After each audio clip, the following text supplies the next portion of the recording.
자, 로마서 1장 18절부터 20절까지 우리가 함께 읽겠습니다. 하나님의 진노가 불의로 진리를 막는 사람들의 모든 경건치 않음과 불의에 대하여 하늘로 쫓아 나타나나니 이는 하나님을 알만한 것이 저희 속에 보임이라. 하나님께서 이를 저희에게 보이셨느니라. 창세부터 그의 보이지 아니하는 것들 곧 그의 영원하신 능력과 신성이 그 만드신 만물에 분명히 보여 알게 되나니 그러므로 저희가 핑계치 못할지니라. 아멘. 하나님의 진노. 오늘 이 말씀의 대상이 누구인가를 먼저 생각해 볼 필요가 있습니다. 로마 교회 성도들입니다. 지금 로마 교회는 없어졌습니다. 그러나 로마 교회는 우리의 교회의 뿌리 속에 그대로 있는 것입니다. 로마 교회를 통해서 이 하나님께서 우리에게 전달되는 이 메시지는 무엇인가 생각해 볼 필요가 있습니다. 그런데 우리가 생각할 때 하나님의 진노하면은 믿지 않는 자들에게 향한 것 아닌가 이런 생각을 갖습니다. 하나님의 진노는 죄를 범하는 사람에게 내리는 것입니다. 물론 예수를 믿었으니 우리는 의인이 되었고 죄에서 벗어난 사람들입니다.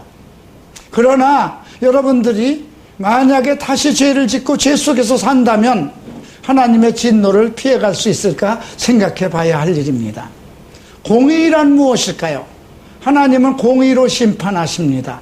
공의란 공평한 의로 어떠한 판단을 하실 때 공평하게 하신다는 것입니다. 의의 기준, 바른 기준, 성경적 올바른 기준을 가지고 하나님께서는 사람을 외모로 판단하지 않고 심판하십니다. 여러분들이 한번 생각해 보십시다. 아주 말썽꾸러기 중학교 아들이 있다고 하십시다. 또 하나는 아주 착하고 선한 대학교 학생이 있다고 하십시다. 두 아들이 있는데 말 잘 듣고 공부 잘하는 큰 아들이 나쁜 짓을 하면 어떻게 생각하십니까? 늘 속삭이던 놈은 속삭이는 놈이니까 그냥 마음에 가슴앓이를 할 뿐입니다. 그러나 똑같은 죄를 중학교 아이와 대학교 아들이 똑같은 죄를 지었다면 누구를 더 야단치겠습니까? 아무래도 큰 아들을 야단치게 마련입니다. 여러분, 만약에 크리스찬들이 범하지 말아야 할 죄를 지었다고 했을 때 세상 사람들은 원래 음행과 간음과 술 취함과 그런 더러운 것은 그들의 생활이고 그들의 인격입니다. 그러니까 그들이 이미 믿지 아니함으로 심판을 받았다는 것입니다. 그러나 믿음으로 우리는 하나님의 자녀가 되었고 의롭다 하셨어요. 거룩하다 했습니다. 내가 거룩하니 너희도 거룩하다 하셨습니다. 우리는 거룩하심을 입은, 우리가 오직 예수 그리스도를 영접함으로 거룩하다 하심을 입은 성도들입니다. 그래서 바울은 로마서 1장에서 이 편지를 하나님의 사랑하심을 입고 성도로 부르심을 받은 모든 자에게 보내는 글이다 이렇게 기록하였습니다. 그래서 하나님의 사랑을 입고 성도라고 부르심을 입은 자들은 예수 그리스도를 믿는 자들입니다. 그런데 그들에게 하나님의 진노가 임했다는 것은 무엇일까요? 자, 로마서 1장, 로마서 전체는 물론 하나님의 복음에 대해서 언급하고 있습니다. 자, 오늘 지난주에 잠깐 공부한 부분을 살펴보면은요, 우리가 8절에서 보면 바울이 그 로마에 있는 성도들에게 편지를 하면서 하나님께 감사함은 너희 믿음이 온 세상에 전파됨이라. 한국 교회를 볼 때 우리 한국이 선교대국이 돼서 얼마나 전 세계적으로 우리의 교회의 믿음, 한국인들의 믿음이 정말 전파되고 있죠. 한국 선교사들이 들어가지 않은 곳이 없고 전 세계에 한국 교회가 없는 곳이 없습니다. 물론 오늘 박상미 우리 집사님이 오신 스위스에도 한국인들이 있고 한국인이 모인 곳에는 한국 교회가 있습니다.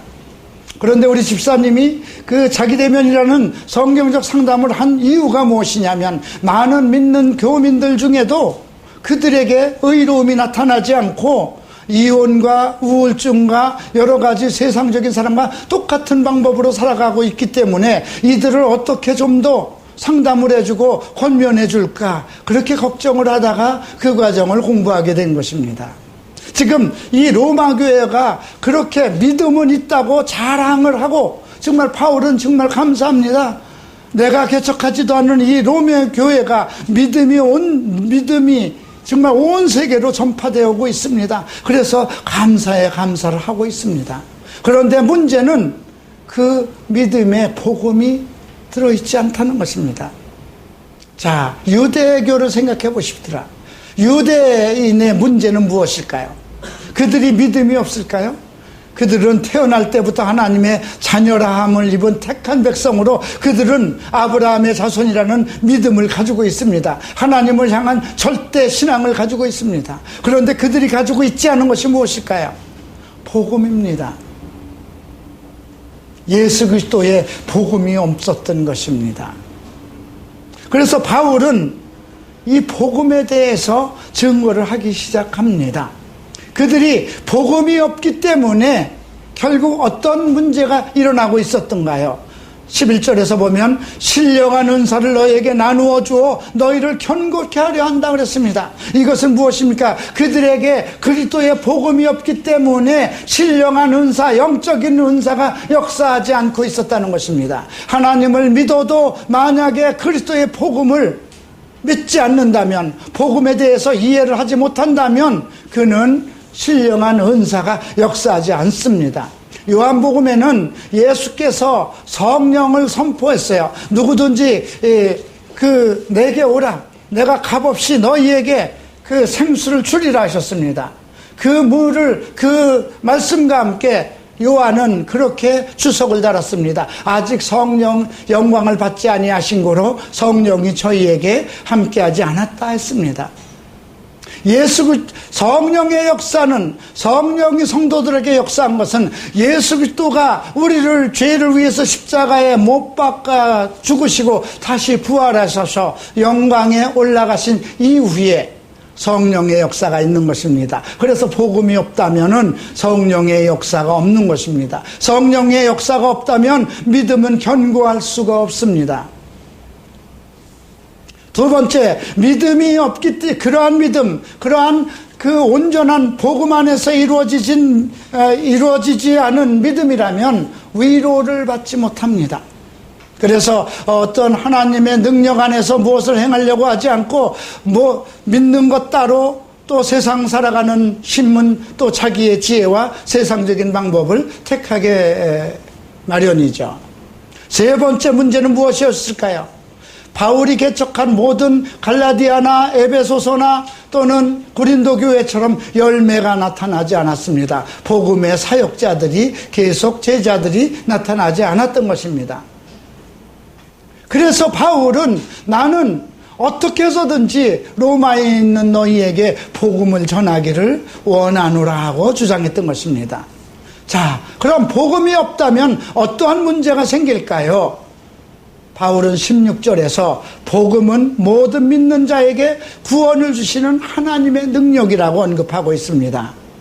그러니까 하나님 예수를 믿는다 해도 그들이 예수 그리스도에 대한 그 구원의 복음을 온전히 이해하지 못한다면 그들의 영혼이 온전한 구원을 얻지 못한다는 것이죠. 또 어떤 부분이 있을까요? 복음에는 하나님의 의가 나타나서 믿음에서 믿음으로 살아가는 의인의 삶이 이루어져야 되는데 로마 교회 사람들은 믿는다고 열정적인 믿음을 가지고 있다고 하면서 그들의 생활이 의롭지 못했던 것입니다. 술 먹을 때 술 먹고 담배 피워가면서 또 세상으로 음행과 간음과 세상 사람들을 세상 색을 따라서 살아가는, 어쩌면 요즘 현대인의 무늬만 크리스찬인 그런 부분이 지금 우리도 볼 수가 있습니다. 그러니 이 로마서는 정작 그 당시에 있는 로마 교회에만 편지를 한 것이 아니고 우리에게도 향한 것입니다. 그래서 우리가 영생에 이르는 복음이라는 건 무엇일까요? 유일하신 참 하나님과 그 보내신 자 아들 예수 그리스도를 아는 것입니다. 하나님을 얼마나 알고 있느냐, 그리스도를 얼마나 아느냐에 따라서 그 영생의 복을 누릴 수 있는 것입니다. 구원은 믿음으로, 오직 믿음으로 이루어지지만 구원의 목적과 구원의 결과는 결국 우리가 영생에 들어가는 것입니다. 영원한 생명을 누리는 것입니다. 이것은 하나님과 그의 보내신 자 예수 그리스도를 아는 데 있는 것입니다. 자, 그러면 우리가 이러한 가운데서 그 로마 교회에 이렇게 복음을 온전히 깨닫지 못하고 그냥 주여 주여 입으로 삼창만 하는 이런 성도들에게 그 삶에서 나타난 여러 가지 문제가 무엇인가? 그들은 과연 하나님을 몰랐던가? 아닙니다. 바울은 하나님을 알만한 것이 저희 속에 보임이라고 주장하고 있습니다. 21절에도 하나님을 알되 하나님을 영화롭게 하지도 않고 감사치도 아니하고 그 생각이 허망하여지고 미련한 마음에 어두워졌다고 기록되어 있습니다. 여러분, 이 말씀들을 우리가 잘 생각해 볼 필요가 있습니다. 하나님을 알고 하나님께서 그들에게 하나님이 어떠한 분이라는 걸 이미 알렸습니다. 알렸기 때문에 예수를 믿는 거죠. 그렇죠? 예. 하나님께서 자신을 알렸기 때문에 우리가 예수를 믿는 것입니다. 그런데 실질적으로 하나님이 어떠한 분이신가, 그리스도가 어떠한 분이신가, 그들의 믿음이 성경을 통해서 이루어지지 않았던 것입니다. 복음은 반드시 성경에 기록되어 있는 말씀을 통해서 전달되고 있습니다. 그래서 마가복음 1장에도 복음에 대해서, 예수 그리스도의 복음에 대해서 언급하면서 이 복음은 하늘에 계신 아버지와 그 아들 예수 그리스도로 말미암아서 선지자들에게 미리 제시된 것을 언급하고 있습니다. 바울도 오늘 그 1장 2절에서 복음은 하나님이 선지자들로 말미암아 그 아들에 관하여 성경에 미리 약속하신 거라고 전제되고 있습니다. 그래서 복음은 오직 성경을 통해서만 전달되어야 됩니다. 어느 사람들이 어느 목사가 유명하다고 말하든 박사학위를 가지고 있든지 말든지 그들이 복음을 얘기하면서 성경에 근거하지 않으면 그것은 복음이 아니라는 것입니다. 복음은 반드시 성경을 전제로 하고 있습니다. 자, 그래서 오늘 바울은 18절에서 하나님의 진노가 불의로 진리를 막는 사람들의 모든 경건치 않음과 불의에 대해서 하늘로 쫓아난다. 여기서 경건이라는 단어가 나오고 불의라는 단어가 나옵니다. 경건이란 무엇일까요? 하나님과 관계되는 것이 경건입니다. 불의란 무엇일까요? 사람과의 관계가 속에서 나타나는 행함에 대한 것입니다. 우리가 10계명을 가지고 설명을 해볼까요? 10계명은 우리가 1계명부터 4계명까지는 하나님과의 관계성입니다. 그래서 복음이라는 것은 하나님과의 올바른 관계를 가지고 있느냐, 의롭다 하는 것은 하나님과의 사람들과의, 하나님 안에서 사람들과의 온전한 관계를 가지고 있느냐를 묻는 것입니다. 그래서 10계명의 1계명부터 4계명까지는 하나님과의 경건한 관계를 언급하고 있습니다. 5계명부터 10계명까지는 사람들과의 관계를 언급하고 있습니다. 자, 하나님과의 경건한 관계가 깨어지면 사람과의 관계는 저절로 깨어지는 겁니다. 이것은 한 켤레 고무신과 같이 나눌 수 없는 부분입니다. 분명히 하나님은 돌판에다가 친히 기록을 하셔서 우리에게 주신 말씀입니다. 그래서 예수님은 그것을 총괄해서 말씀하시기를 첫째는 하나님을 사랑하는 것이요 둘째는 내 이웃을 내 몸처럼 사랑하는 것이라 하신 것입니다. 모든 그 사랑으로 우리가 이룰 수 있는 것이라고 말씀하셨습니다. 그래서 이 경건치 않음, 하나님 안에 우리가 만약에 불의한 사람은 하나님 앞에 경건하지 못한 것이고요, 온전한 경건하지 못한 사람은 불의한 일을 할 수밖에 없는 것입니다. 그래서 여러분들이 내가 하나님 앞에 바르게 행하고 있는가, 하나님의 말씀 속에 바르게 행하고 있는가, 내가 진리의 복음 속에서 거룩한 삶을 살고 있는가, 그것을 먼저 대면해 봐야 됩니다. 하나님 관계가 여러분들이 껄끄러운 것이 있다면 당연히 불의한 생활을 할 수밖에 없습니다. 물론 저는 살인을 하지 않습니다. 물론 저는 간음을 하지 않습니다. 성경은 그렇게 큰 것만 죄라고 얘기를 하지 않습니다. 시기와 질투와 하지 말아야 할 너무 우리의 마음의 부분까지도 언급하고 있습니다. 그래서 하나님의 진노가 불의로 진리를 막는 사람들, 다른 사람들과의 삶 속에서 나타나는 모든 것이 하나님의 진리는 의롭게 살아가고 거룩하게 살아가라고 했는데 우리가 사람들과의 관계 속에서 의로움을 나타내지 못하고 불의한 일들을 한다면 그것은 진리의 말씀을 거역하는 것이지 않습니까? 하나님의 진리는 우리의 공의와 의로움과 거룩함과 신실함과 믿음과 사랑과 용서와 이렇게 정말 하나님의 자비와 은혜로 가득 차 있는데 우리가 사람들과의 관계에서 불의한 일을 한다면 하나님의 안에서 온전한 삶을 산다고 할 수 없습니다. 그 진노가 불의로 진리를 막는 사람들의 모든 경건치 않음이 무엇일까요? 사람들이 가끔 저에게 11조에 대한 질문이 옵니다. 11조는 꼭 드려야 되는 것입니까? 이렇게 생각하면 돼요.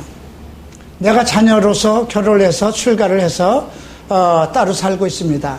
어머니 아버지는 노년에 살고 있는데 내가 부모님에게 생활비를 꼭 보내드려야만 되는 건가요? 어떻습니까? 당연히 해야 되는 것입니다. 부모는 나를 키우실 때 생활비 받자고 키우신 건 아닙니다. 그러나 노년에 그분들이 살아가기 위해서 나를 이만큼 키워주신 분에 대해서 감사하는 마음으로 그것은 의무가 아니고 그것은 당연히 내가 행해야 할 일인 것입니다. 하나님 앞에 드리는 것을 아끼지 마십시오. 사랑하는 사람에게 드리는 것입니다. 우리가 가장 사랑해야 될 첫 번째 조건 하나님이시고 우리의 신랑 되신 예수 그리스도에게 드리는 것을 아까워하지 마십시오. 후히 넘쳐 너의 창고에 너의 11조를 들여서 내가 너희를 후히 넘치게 하지 않는가? 너희 창고가 넘치지 않는가? 나를 시험해 보라고 그랬습니다. 그런 일도 경건치 않음, 모든 경건치 않음은 하나님과의 관계성에서 부성실한 것을 얘기합니다. 자, 우리가 이제 그러면 이렇게 하나님과 온전한 관계를 갖지 않는 사람들에게 나타나는 불의가 어떤 것인가를 살펴보겠습니다. 이 세 가지 단계로 나타나고 있습니다. 세 가지 단계로 나타난다는 것은 인간의 살아가는 모든 잘못된 생활 방법에서 인간의 불의가 3단계로 발전하고 있다는 것입니다. 먼저 24절을 보겠습니다. 그러므로 하나님께서 저희 마음을 정욕대로 더러움에 내어버려 두사 저희 몸을 서로 욕되게 하였다고 그랬습니다. 마음의 정욕대로 더러움에 내어버려 뒀다는 것입니다. 또 26절을 봅니다. 이를 인하여 하나님께서 저희를 부끄러운 욕심에 내어버려 두셨으니 이렇게 기록되었습니다. 내어버려 뒀다.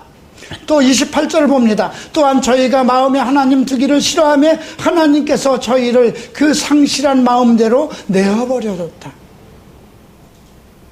여러분, 자녀를 내어버려 두면 어떻게 될까요? 3살적 버릇 80까지 간다고 그랬습니다. 자녀가 10번을 잘못하면 10번을 책망을 해야 되는 것입니다. 그런데 하나님과 관계성을 가지고 하나님을 믿는 사람들이 그들이 하나님께서 내어버렸다. 네 마음대로 한번 해봐. 하나님이 간섭을 안 한다는 것입니다. 여러분, 창세기 6장에는 이런 말씀이 있습니다. 내가 다시는 저희와 다투지 않겠다. 저희가 육체가 됨이라. 이 말은 어떻게 해서 나왔냐면 하늘에 악한 천사들이 내려와서 이 땅에 있는 많은 여자들을 자기 아내로 삼았습니다. 원래 천사는 사람을 취할 수 없는 그런 구조 속에 있는 것입니다. 그런데 악한 천사들이 이 땅에 와서 자기 마음에 드는 여자들을 택해서 아내로 삼았습니다. 그래서 거기에서 자녀들이 낳았는데 정말 네피림이라는 특별한 사람들이 태어나기 시작했습니다. 그로 인해서 하나님께서 내 신이 다시는 저희와 다투지 않겠다는 것입니다. 우리가 죄성을 가지고 있으면 성령께서 간섭을 해야 돼요. 죄를 지면 우리의 양심을 건드리고 자꾸 책망을 해야 되는 겁니다. 내가 무엇인가 하나님을 떠나서 잘못된 일을 하면 계속 성령께서 나를 책망해 주셔야 되는 것입니다. 그래서 많은 죄를 짓는 사람들은 이미 책망에서 벗어난 것입니다. 양심을 책망하는 그 양심을 저버리고 그래서 양심에 화인 맞는다는 말이 나오는 것입니다. 하나님을 알되 하나님에게 영화롭게도 하지 않고 감사치도 않고 자기 스스로 지혜 있다고 생각하고 자기중심적으로 살아갔을 때 그들이 나타나는 현상이 무엇이냐면 그들이 하나님의 영광을 썩어질 사람과 금수의 버러지의 형상과 우상으로 바꿨다는 것입니다. 세상 것을 더 즐기고 세상을 더 높이고 세상의 것을 그게 마음을 두고 살아간다는 것입니다. 이렇게 할 때 사람은 저희의 마음의 정욕대로 더러움에 내어버려 둔다는 것입니다. 그래? 네가 그렇게 세상을 좋아해? 네가 그렇게 세상 것을 탐해? 내가 세상에 어떤 그러한 네가 목적을 두고 살아? 그렇다면 한번 내 마음의 정욕대로 한번 행해봐.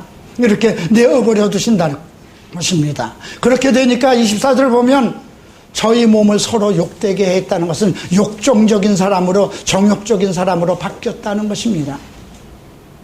그래서 예수를 믿으면서도 외도를 하고 간음을 하고 음행에 빠져서 가정이 깨어지고 하는 것입니다. 두 번째는 25절을 봅니다. 이는 저희가 하나님의 진리를 거짓 것으로 바꾸어 피조물을 조물주보다 더 경배하고 섬김이라 주는 곧 영원히 찬송할 이시로다. 아멘. 아주 특별하게 25절에는 바울이 아멘이라고 아주 도장까지 찍어놨습니다. 저희가 하나님의 진리를 거짓 것으로 바꾸어 피조물을 조물주보다 더 경배하고, 여러분, 바울은 재물은 우상숭배라고 그랬습니다. 여러분들이 재물을 탐하는 것은 우상숭배입니다. 하나님보다 재물을 더 섬긴다면, 하나님보다 스포츠를 더 사랑한다면, 하나님보다 게임을 더 사랑한다면, 하나님보다 사람을 더 사랑한다면 그것이 바로 우상인 것입니다. 그런데 이런 현상이 어디서 나올까요? 하나님의 진리를 거짓 것으로 바꾸기 때문에 그렇습니다. 최근 동성애가 이슈가 되면서 동성애자들이 말하기를 성경에 나오는 동성애는 우리를 정죄하는 것이 아니라 예수님은 한 번도 동성애에 대해서 말씀하신 바가 없다, 이렇게 얘기를 합니다. 성경에 기록되어 있는 모든 저자는 누구일까요? 하나님이십니다. 예수님은 누구실까요? 하나님이십니다. 그분은 원래가 하나님의 본체로서 우리를 구원하기 위해서 사람의 형상을 입고 이 땅에 오신 것이지, 원래 그분은 하나님이신 것이고 하나님이시고 창조자이셨던 것입니다. 그런데 모르는 사람들이야 그렇게 말을 하겠지만, 목사라고 하는 사람들도 동성애 부분을 가지고 성경이 얘기한 것은 동성애를 정죄한 것이 아니라 하나님은 사랑이시기 때문에 우리가 모든 은혜로서 그들의, 동성애자들의 인권을 존중해 줘야 된다고 얘기를 합니다. 인권의 존중이라는 건 무엇일까요? 하나님이 만드신 형상과 모양대로 회복하는 것이 인권입니다. 하나님이 남자와 여자를 창조하셔서 거룩하고 의로운 사람으로 살아가도록 우리를 모든 죄에서 구원하시기 위해서 십자가에 자기 아들을 내어주심으로, 그의 아들을 보내주심으로 그의 사랑을 확증했습니다. 그 모든 것은 우리로 하여금 짐승의 사람으로, 욕종의 사람으로부터 벗어나서 하나님의 형상, 그리스도의 형상을 본받게 하기 위한 것입니다. 그럼에도 불구하고 인권과 그런 것을 내세워서 동성애에 대한 잘못된 원리를 가리킨다면 하나님이 그를 용서하지 않아야 할 것입니다. 불의로 진리를 막는 모든 사람들에게 그 경건치 않음과 불의에 대해서 하늘로부터 진노가 임한다고 바울은 경고하고 있습니다. 그래서 하나님의 진리를 절대로 거역해서는 안 됩니다. 성경에 기록되어 있는 모든 원리에 대해서는 아멘해야 되는 것입니다. 자, 그 결과 나타나는 두 번째 단계가 이를 인하여 하나님께서 저희를 부끄러운 욕심에 내어버려 두셨으니 곧 저희 여인들도 순리대로 쓸 것을 바꾸어 영리로 쓰며, 영리라는 것은 무엇일까요? 순리를 거역하는 것. 배가 산으로 올라간다는 말이 있습니다. 낮을 밤으로 삼고 밤을 낮으로 삼는 것도 순리적으로 사는 것이 아닙니다. 순리를 바꾸어 영리로 쓰며 이와 같이 남자들도 순리대로 여인 쓰기를 버리고 서로 향하여 음욕이 불릴 듯하며 남자가 남자로 더불어 부끄러운 일을 행하여 저희 그릇 때문에 상당한 보응을 그 자신의 몸에 받았느니라.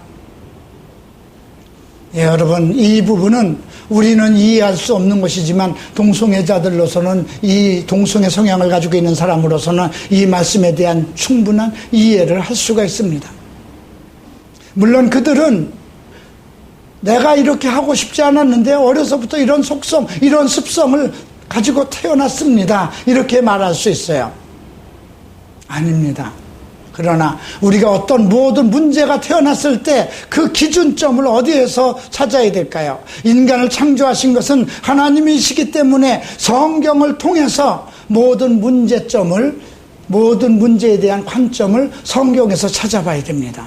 성경은 분명히 남자와 여자를 창조하셨다고 그랬고, 남자와 여자가 만나서 한 몸을 이루라, 이렇게 명령하셨습니다. 그래서 우리는 그대로 살아야 되는 것입니다. 그럼 모든 죄악이 언제 나타났을까요? 인간이 하나님을 떠나서 하나님의 말씀, 하나님의 계명을 거역함으로 인해서 하나님으로부터 분리되면서부터 자기중심적인 그런 욕정으로 시작됐습니다. 그래서 창세기 19장부터 동성애 문제가 언급되고 있는 것입니다. 이미 그 시대에 동성애라는 문제가 세상 속에 만연되어 있었던 것입니다. 지금 아직까지는 동성애가 만연되지 않았어요. 근데 그 시대에는, 소돔과 고모라 시대에는 동성애가 그냥 남자나 젊은 남자나 늙은이나 다 함께 즐기는 생활 문화권 속에 있었던 것입니다. 그런데 만약에 우리가 동성애 차별금지법이라든가 이런 것이 통과되고 법적으로 동성애자들의 인권이 주장되고 한다면 어떻게 될까요? 교회 안에도 동성애 클럽이 생길 것이고, 목사들은 동성애 결혼을 주례를 안 쓰면, 그들이 고발하면 벌금을 내든가 교도소에 들어가야 될 것입니다. 그런 것이 요즘에 떠들고 있는, 이슈가 되고 있는 동성애 차별금지법에 대한 문제입니다. 그때가 되면 이제 세상은 끝입니다. 하나님의 진노가 곧 임할 것입니다.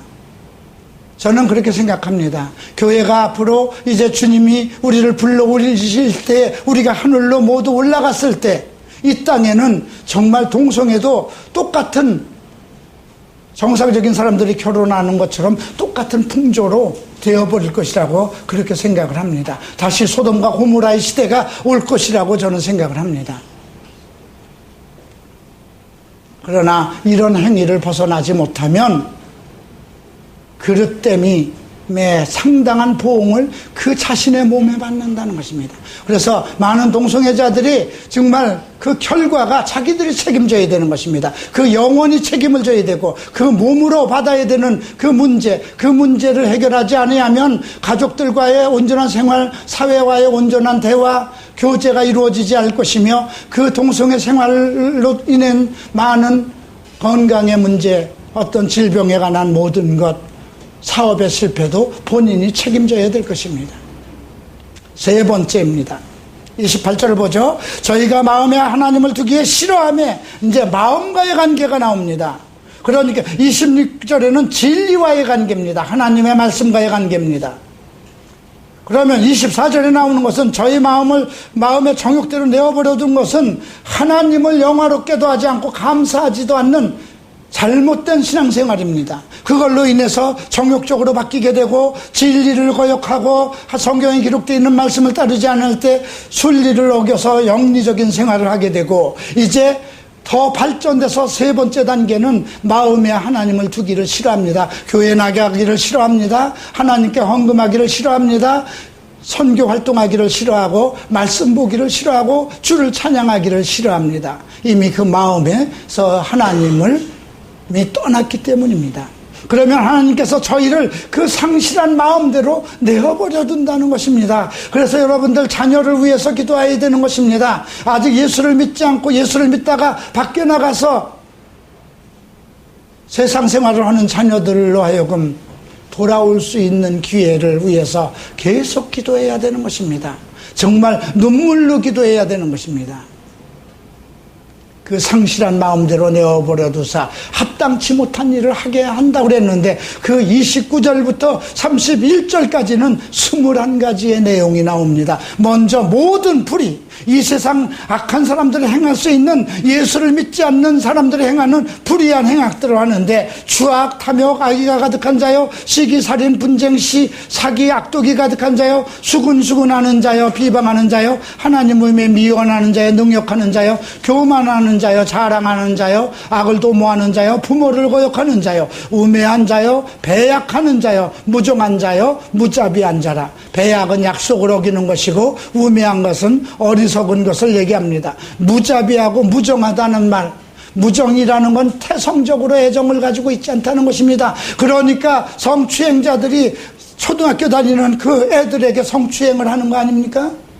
사람을 살인, 도둑질을 하기 위해서 사람도 죽이는 거 아닙니까? 사람을 모함해서 정말 자기의 것을 얻기 위해서 사람을 모함하는 거, 이런 것이 무정한 자들의 타고나면서부터 인간이 가지고 있는 애정을 상실한 자들을 무정한 자라고 합니다. 무정하기 때문에 무자비한 일까지 가는 것입니다. 이렇게 21가지의 악한 일들을 서슴지 않고 행한다는 것입니다.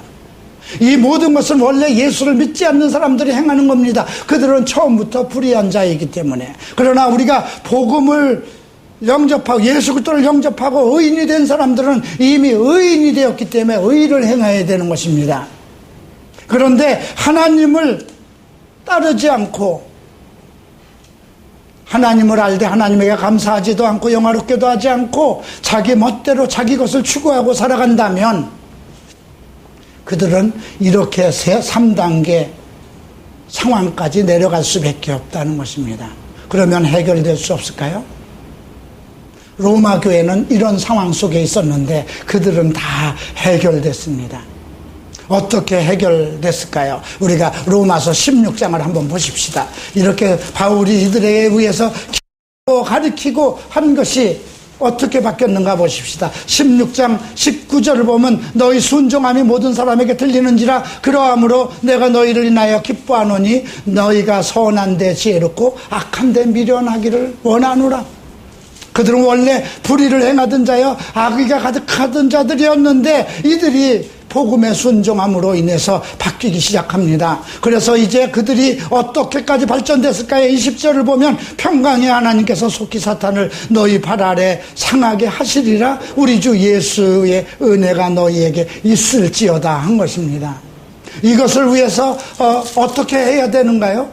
15장 1절을 보시겠습니다. 우리 강한 자가 마땅히 연약한 자의 약점을 담당하고 자기를 기쁘게 하니할 것이라 그랬습니다. 우리가 믿음의 강한 자들이 약한 자들의 약점을 담당해 줘야 된다는 것입니다. 또 어떻게 해야 될까요? 14절을 보면 형제들아 너희가 스스로 선함이 가득하고 모든 지식이 차서 능히 서로 권하는 자임을 나도 확신하노라 했습니다.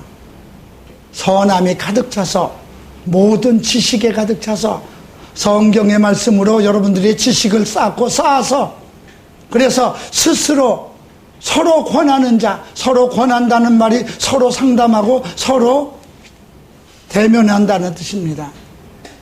상담이라는 성경적 상담이라는 말이 여기서 나온 것입니다. 성경적 상담은 모든 사람이 함께하는 것입니다. 서로가 권하고 서로가 잘못된 것에 대해서 가르쳐주고 그렇게 되려면 제일 먼저 해야 되는 것이 무엇일까요? 선함으로 가득 차야 되고 모든 지식에 가득 차야 되는 것입니다. 그래서 바울은 믿음은 가졌는데 잘못된 믿음 속으로 자꾸 가는 이 로마 교회를 정말 가지 않으면 안 돼서 그 사탄이 자꾸 그 로마로 가는 발길을 막기 때문에 목숨을 내가 로마에 가서 죽을 각오를 하고 가이사에게 나는 재판을 받을 것이라 하고 결국 로마를 마지막 복음의 길로 선택한 것입니다. 여러분, 한국이 얼마나 은혜를 받았습니까? 한국은 하나님의 은혜로 정말 많은 은혜를 받았습니다. 그런데 아직 한국 교회가 지금 대형 교회는 세습의 문제와 많은 그 재물들과 그런 것을 우상으로 삼고 있습니다. 온전한 복음이 이루어지지 않기 때문에 그렇습니다. 이제 우리가 어떻게 해야 될까요?